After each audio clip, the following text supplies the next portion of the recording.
자, 오늘 새로운 하루 하나님 허락하셨습니다. 또 새로운 힘과 지혜와 능력을 주실 줄 믿습니다. 자, 기도 제목으로 하루를 시작합니다. 한번 따라 하시겠습니다. 지치고 무기력해질 때 하나님 앞에 엎드리게 하시고 새로운 힘과 사명으로 다시 일어나게 하소서. 아멘. 사람은 한계를 가지고 있습니다. 일을 열심히 하다 보면 지치고 피곤해집니다. 특히 어떤 목표와 기대를 가지고 최선을 다해 일을 하다 보면요, 육신의 한계를 느끼게 됩니다. 그러다가 목표했던 일이 기대했던 것만큼 이루어지지 않을 때 낙심하게 되고 더 이상의 추진력을 잃어버리면 무기력해져요. 나는 더 이상 아무것도 할 수 없구나. 또 다른 사람과 비교하면서 나는 이렇게 무능력한가 하면서 열등감에 빠지게 돼요. 그러한 현상을 우리는 번아웃이라고 말을 하죠. 여러분도 인생을 살아오면서 지금까지 번아웃을 몇 번이나 경험하셨습니까? 저도 몇 번의 번아웃을 경험했던 것 같아요. 사람이 번아웃 되었을 때 심리적으로 두려움과 외로움이 찾아옵니다. 그리고 열등감에 또 사로잡히기도 하죠. 이때 필요한 것이 쉼과 재충전이에요. 하지만 어떤 식으로 쉼과 재충전을 하느냐에 따라서 건강한 모습으로 다시 설 수가 있고, 그렇지 않으면 더 좋지 못한 방식으로 무기력해질 수가 있어요. 그렇죠? 번아웃 된 이후에 어떤 사람은 정말 피폐한 인생을 살아가는 사람들이 있죠. 어떤 사람들은 번아웃을 잘 이기고 나서 이전보다 더 활기차고 소망이 넘치는 그런 삶을 사는 것도 우리가 보게 됩니다. 오늘 본문에서 위대한 하나님의 일과 능력을 보여줬던 엘리야 선지자가 이러한 번아웃 현상에 빠져서 두려움과 외로움과 열등감에 사로잡혀 있는 것을 오늘 보여주고 있어요. 참으로 그러한 이 사역자, 오늘날로 하면 목회자라 말할 수 있고 또 교회의 영적인 지도자라고 말할 수도 있겠죠.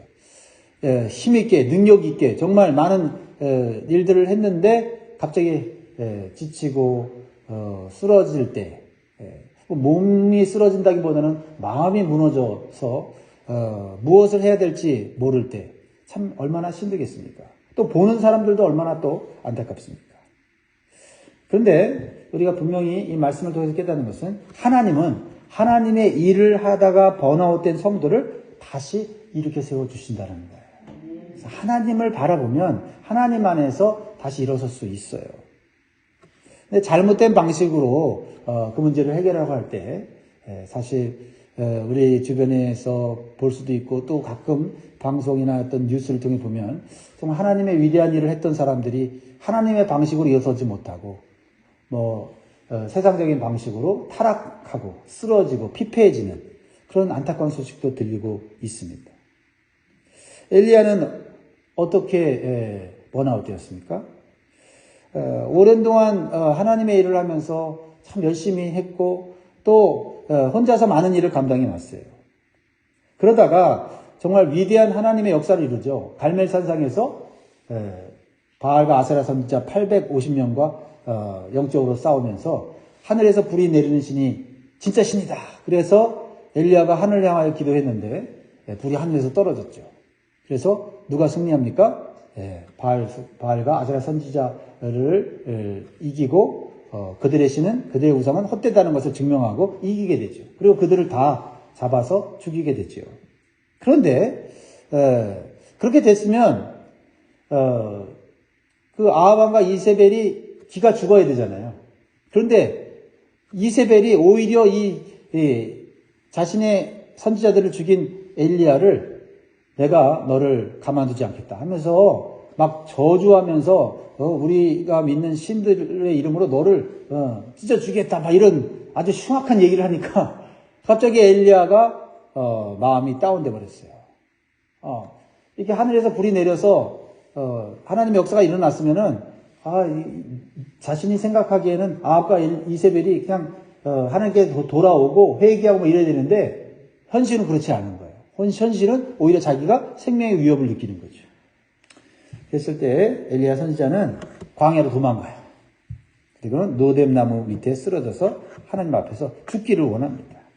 그래도 쓰러졌는데 어디에 쓰러졌냐면 하나님 앞에서 쓰러졌어요.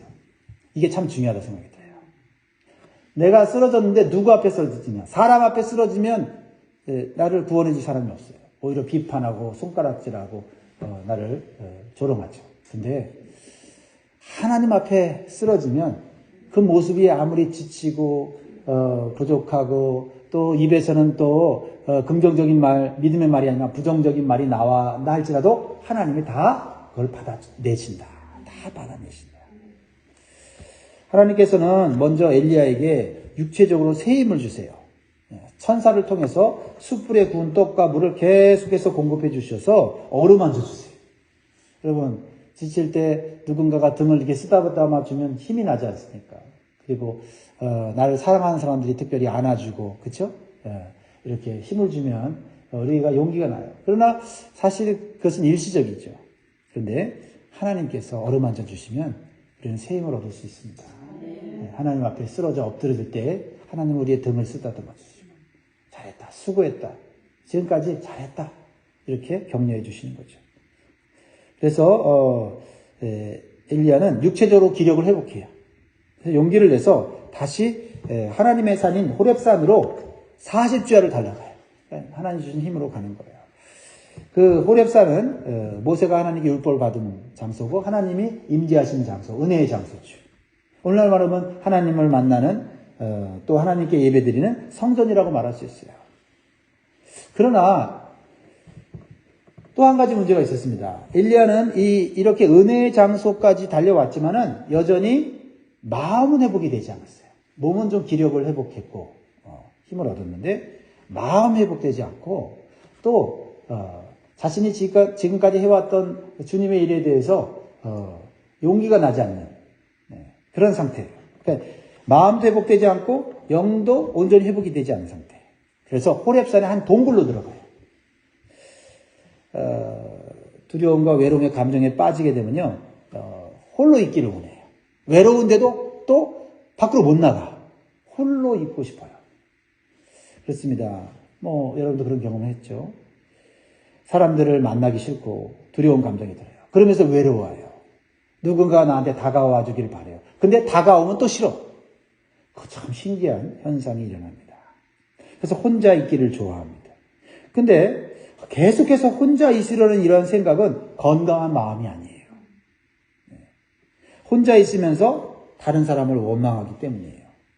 그리고 하나님에 대해서도 부정적인 생각을 갖게 돼요. 하나님 나 버린 게 아닌가? 하나님 나같이 쓸데없는, 힘없는, 이제는 늙어서 아무런 능력도 어떤 그런 힘도 발휘할 수 없는데 과연 하나님이 나를 쓰실까? 이런 생각, 그렇죠? 엘리야 선지자는 지금 자신 혼자서 열심히 주의 일을 해왔다고 착각에 빠졌어요. 그리고 아무리 열심히 일을 해도 환경의 변화나 열매가 없다고 지금 낙심하고 있는 거예요. 그래서 하나님께서 혼자만의 동굴 속에 있는 엘리야에게 너는 왜 여기 있냐 이렇게 물을 때 엘리야는 자신을 한탄하면서 이렇게 하나님께 대답을 해요. 어제 말씀 10절 보면 그가 대답하되 내가 만군의 하나님 여호와께 열심히 유별하오니 이는 이스라엘 자손이 주의 언약을 버리고 주의 제단을 헐며 칼로 주의 선지자들을 죽였음이오며 오직 나만 남았거늘 그들이 내 생명을 찾아 빼앗으려 하나이다. 이런 말을 계속 반복하는 거예요. 14절에도 오늘 보면 14절도 보세요. 하나님 왜 여기 있냐? 왜 혼자만의 동굴에 있냐? 그러니까 14절 같이 읽습니다. 엘리야의 심정을 한번 읽어볼까요? 시작. 그가 대답하되 내가 만군의 하나님 여호와께 열심히 유별하오니 이는 이스라엘 자손이 주의 언약을 버리고 주의 제단을 헐며 칼로 주의 선지자들을 죽였사오며 오직 나만 남았거늘 그들이 내 생명을 찾아 빼앗으려 하나이다. 엘리야의 어떤 그 핵심 메시지는 뭐예요? 나 혼자 열심히 했다는 거예요. 그리고 나를 돕는 사람도 없다는 겁니다. 그래서 실제적으로 환경에 변화가 없다는 거예요. 악한 아합과 이세벨의 세력은 없어지지 않냐고 오히려 자신을 죽이려는 두려운 현실 속에 있다는 겁니다. 자신이 열심히 일한 것과는 달리 열매가 없는 상황이라는 거예요. 이거 내가 못나서 그런 거 아닙니까? 난 여기서 이제 끝나는 거 아닙니까? 이런 자포자기의 마음도 있는 거죠. 그러나 이것은 엘리야가 가진 착각이었다. 외로움의 동굴 속에 들어가면 시야가 좁아져요. 나만 보게 돼요. 내 눈앞에 환경만 보는 거예요. 그런데요, 하나님께서는요, 오바댜와 같은 신실한 믿음의 사람을 통해서 바알의 우상에게 무릎 꿇지 않은 믿음의 사람들을 곳곳에 남겨두었어요. 그리고 그들을 보호해 주시고, 그들을 이끌어 주시고, 그들을 통해서 하나님의 일을 하고 있거든요. 그러니까 내가 지치고, 내가 쓰러지고, 내가 열심히 했는데 열매가 없다고 해서 지금 하나님이 일을 안 하고 있는 게 아니에요. 또 나 혼자 있는 것도 아니고, 나 혼자만 열심히 하는 게 아니에요. 하나님은 또 하나님의 사람들을 곳곳에 세우셔서 하나님의 일을 하고 계시다는 거예요. 이거를 못 보면 그냥 혼자만의 동굴 속에서 쓰러져 있는 거죠. 근데 하나님 뭐라고 말씀하세요? 너 착각하지 마라. 너 지금까지 열심히 일한 거 아는데, 그리고 네가 수고한 거 아는데, 그렇다고 너 혼자 있는 건 아니야. 너 혼자서 이 세상 일 다 아는 거 아니야. 이렇게 말씀하세요. 18절 말씀 보세요. 그러나 내가 이스라엘 가운데에 7,000명을 남기리니 다 바알에게 무릎을 꿇지 아니하고 다 바알에게 입맞추지 아니한 자니라. 이렇게 엘리야의 생각을, 시야를 넓혀주시는 거예요. 사람이 보지 못했다고 해서 환경의 변화나 열매가 없는 것이 아닙니다. 하나님께서 여전히 주권을 가지고 이 세상에 일하시기 때문에 좀 변화가 일어나고 있고 열매가 맺혀지고 있다고 믿어야 돼요. 단지 내가 느끼지 못하고 내가 보지 못하기 때문에 내 중심으로 삶을 해석하고 스스로 낙심하고 착각해서는 안 된다는 것을 오늘 말씀하고 계세요. 이제 하나님께서는 지치고 착각에 빠진 엘리야를 다시 새롭게 사명을 주셔서 일으켜서 주십니다. 새로운 사명이 필요해요. 현재까지 내가 해왔던 사명 잘한 거예요. 그러나 현재 나의 힘과 능력과 은사로 계속 그 일을 해 나갈 수 없을 때 하나님은 또 다른 은사와 힘과 지혜를 주시고 내 나이에 맞는, 내 능력에 맞는, 내 환경에 맞는 그런 하나님의 일과 계획을 허락하신다. 그걸 믿어야 돼요. 하나님께서 엘리야 선지자에게 이제 혼자만의 동굴에 나와서 하나님 앞에 서라고 말씀하세요. 이게 동굴 앞으로 나오는 첫 번째 방식이에요. 외로움의 동굴에 있다가 사람을 만나기도 싫고 두렵고 이렇게 할 때 우리는 하나님 앞에 먼저 나와야 돼요. 하나님 앞에. 그리고 하나님 앞에서 정직하게 있는 모습, 그대로의 모습을 온전히 보여줘야 돼요. 좋은 모습 말고. 사람 앞에 또 설라면 내가 그래도 직분자였고 사명자였고 또 하나님의 일을 열심히 했던 사람인데 초라한 모습으로 나오기가 너무 어렵잖아요. 특히 목회자들은 그렇죠. 지치고 피곤하고 힘들어도 하나님 앞에 설 때나 사람 앞에 설 때나 좋은 모습을 보여야 된다는 이 강박관념이 있거든요. 그럴 때 우리는 이제 내 힘으로 내 능력으로 안 된다고 했을 때 그리고 나는 못났고 나는 아무것도 할 수 없다고 생각하는 그 모습 그대로 하나님 앞에 정직하게 서야 된단 말이에요. 그럴 때 하나님께서는 결코 책망하지 않으신다. 다 알고 계시니까요. 하나님께서는 이제 엘리야를 심적으로 영적으로 회복시키실 때 엘리야가 기대했던 방식이 아니라 하나님의 다른 방식으로 그를 회복시키는 걸 보게 돼요. 아마도 엘리야 선지자가 지금 원한 것은 놀라운 기적이나 신비로운 현상으로 자신의 마음을 감동시키고 어떤 신비로운 능력을 얻어서 뭐 대단한 일을 하기를 원했을지도 몰라요. 그러나 이번에는 하나님은 그런 방법을 사용하지 않으셨어요. 11절 보세요. 하나님이 엘리야가 원하는 방식의 그러한 어떤 역사에서는 계시지 않았어요. 11절 여호와께서 이르시되 너는 나가서 여호와 앞에서 산에 서라 하시더니 여호와께서 지나가시는데 여호와께서 임하셨습니다. 여호와 앞에 크고 강한 바람이 산을 가르고 바위를 부수나 바람 가운데 여호와께서 계시지 않냐며 막 바람이 강하게 불고 막 바위가 깨지고 이 눈으로 보이는 엄청난 이 강력한 역사를 보여주시는 거죠. 근데 거기에 하나님이 안 계셨다는 거예요. 두 번째로 보면 바람 후에 지진이 있으나 지진 가운데서도 여호와께서 계시지 아니하며 지진이라면 땅이 갈라지고 막 건물이 막 쓰러지고 엄청난 어떤 이 강력한 힘이 드러나지 않습니까? 그곳에서 여호와께 계시지 않았다.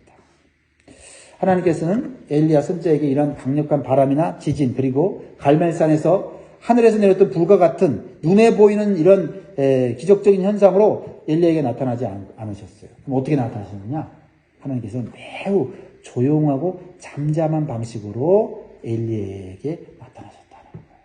즉 그것은 바로 하나님의 세미한 소리, 세미한 음성으로 그에게 다가오셔서 그의 마음과 영을 치유해 주셨다. 이게 굉장히 중요합니다. 우리의 마음과 영이 치유되고 세임을 얻고 끝까지 갈 수 있는 것은 어떤 기적적인 현상이 아니라는 거예요. 일시적으로 힘을 주고 일시적으로 뭔가 사람들이 보여주는 증거에 불과하지 그걸로 내 신앙이, 내 삶이, 내 사명을 끝까지 감당하는 거 아니라는 거예요. 하나님의 세미한 음성 이거 들어야 된다는 거예요. 12절 또 지진 후에 불이 있으나 같이 읽을까요 이거는요? 시작. 또 지진 후에 불이 있으나 불 가운데도 여호와께서 계시지 아니하더니 불 후에 세미한 소리가 있는지라. 이 세미한 소리는 뭐예요? 사람의 소리가 아니에요. 이 소리는 하나님의 음성이었고 하나님의 말씀이었다. 그런데 왜 세미한 소리라고 했냐면 주의 깊게 듣지 않으면 세상의 다른 시끄러운 소리에 묻혀서 들리지 않을 만큼 작은 소리라는 거예요. 그러나 하나님의 말씀을 간절히 사모하고 회복되기를 내 몸과 마음이 진짜 회복되기를 원하는 사람에게는 귓가에서 들리는 분명한 소리가 하나님의 세미한 음성이고 말씀이라는 거예요. 그렇죠? 다른 사람이 못 들어도 누군가 와서 내 귀에 대고 속삭이면 다른 사람은 못 듣지만은 내가 그 소리를 나한테 들려주는 소리를 듣고 귀를 기울이면 그 소리는 크게 들려요. 하나님이 우리를 회복하는 방식이다 이 말이에요. 시끄러운 소리, 뭐 큰 소리로 다른 사람이 다 듣게 너 회복시킨다 이렇게 말씀하지 않으시고 나에게 은밀하게 나에게만 들려주시는 세미한 음성을 들어야지 그래야만 내가 다시 회복된다는 겁니다.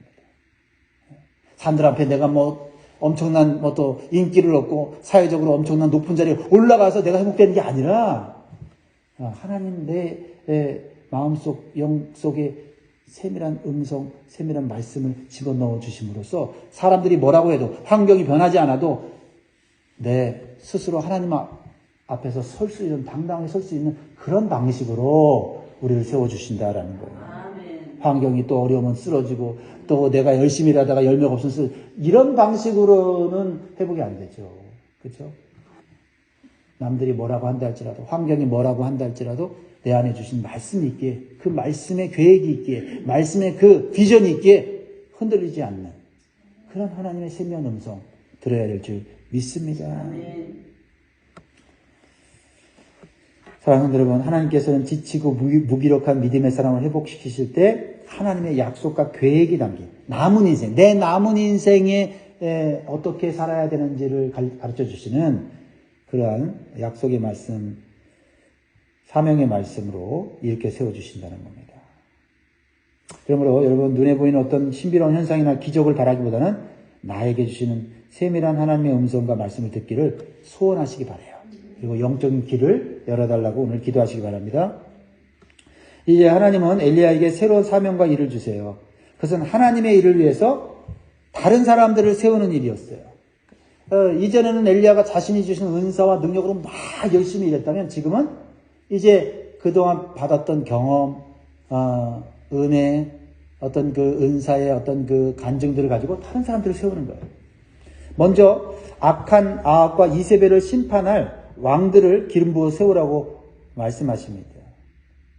자, 15절 보세요. 여호와께서 그에게 이르시되 너는 내 길을 돌이켜 광야를 통하여 다메섹에 가서 이르거든 하사엘에게 기름을 부어 아람의 왕이 되게 하고 왕을 세우는 일을 하게 해요.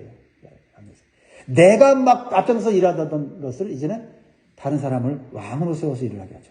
16절 너는 또 님시 아들 예후에게 기름을 부어 이스라엘의 왕이 되게 하고 또 아벨 무홀라 사밧의 아들 엘리사에게 기름을 부어 너를 대신하여 선지자가 되게 하라. 여러분, 하나님께서는 아무리 애를 써도 환경의 변화와 열매가 없다고 원망했던 엘리야에게 앞으로 하나님의 하실 계획을 가르쳐 주세요. 내가 하지 못했던 일을 하나님이 세우시는 사람들을 통해서 하게 하시죠. 아합왕과 이세벨의 그 악한 세력을 무너뜨리고 싶은데 안 됐어요. 근데 17절 18절 보세요. 하사엘의 칼을 피하는 자를 예후가 죽일 것이요 예후의 칼을 피하는 자를 엘리사가 죽이리라 하면서 악한 이 권세자들과 그 세력들을 무너뜨릴 것을 말씀하고 있습니다. 그리고 엘리야가 너 혼자 앞으로 일하는 게 아니라 함께 일할 동역자도 있다. 그리고 후계자도 생길 거다. 이렇게 말씀하시죠. 그게 18절. 그러나 내가 이스라엘 가운데 7,000명을 남기리니 다 바알에게 무릎을 꿇지 아니하고 다 바알에게 입맞추지 아니한 자니라. 그래서 엘리야 선지자는 자신이 혼자가 아니라는 사실을 깨닫게 됩니다. 그래서 자신의 후계자이고 동역자가 될 엘리사를 찾아가요. 이름이 비슷하죠? 엘리야의 동역자이며 후계자가 누구라고요? 엘리사. 뒷글자만 틀려요.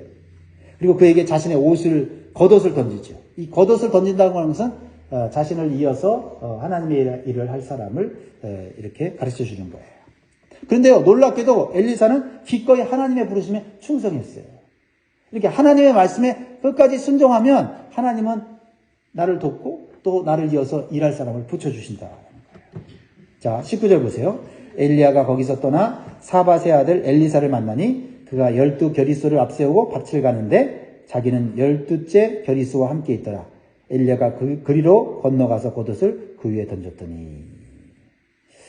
그랬더니 이 엘리사는요, 먼저 자신이 과거와 현재의 삶을 좀 정리하게 해달라고 시간을 달라고 하고는 이제 엘리사를 따르게 됩니다. 21절 같이 읽습니다. 시작. 엘리사가 그를 떠나 돌아가서 한 겨리소를 가져다가 잡고 소의 기구를 불살라 그 고기를 삶아 백성에게 주어 먹게 하고 일어나 엘리야를 따르며 수종 들었더라. 하나님께서 우리가 수고하고 헌신하고 하나님의 일을 하면 하나님께서는 우리를 돕고 우리를 이어서 일할 수 있는 사람을 보여주세요.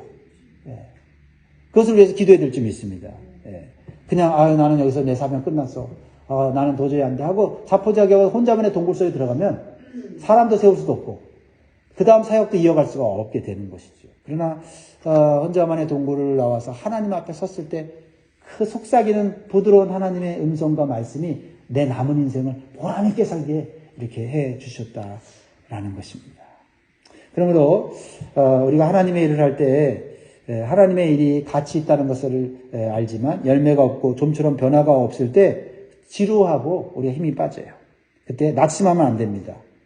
우리가 해야 할 일들을 끝까지 하다 보면은 다음 단계의 계획으로 우리를 이끌어 주실 줄 믿고 기도하시기 바랍니다. 그리고 귀하고 가치 있는 하나님의 일을 할 때 우리가 육체적 한계와 능력의 한계를 느낄 수가 있어요. 그럴 때 하나님 앞에 쓰러지기 바랍니다. 하나님 앞에 쓰러졌을 때 하나님 책망하지 않으시고 하나님이 다시 새 힘을 주시고 재충전의 은혜를 베풀어 주실 줄 믿습니다. 너무 혼자만의 동굴 속에 들어가서 몸과 마음이 피폐해질 때까지 머물러 있으면 안 돼요. 신과 재충전의 시간을 가질 필요가 있습니다.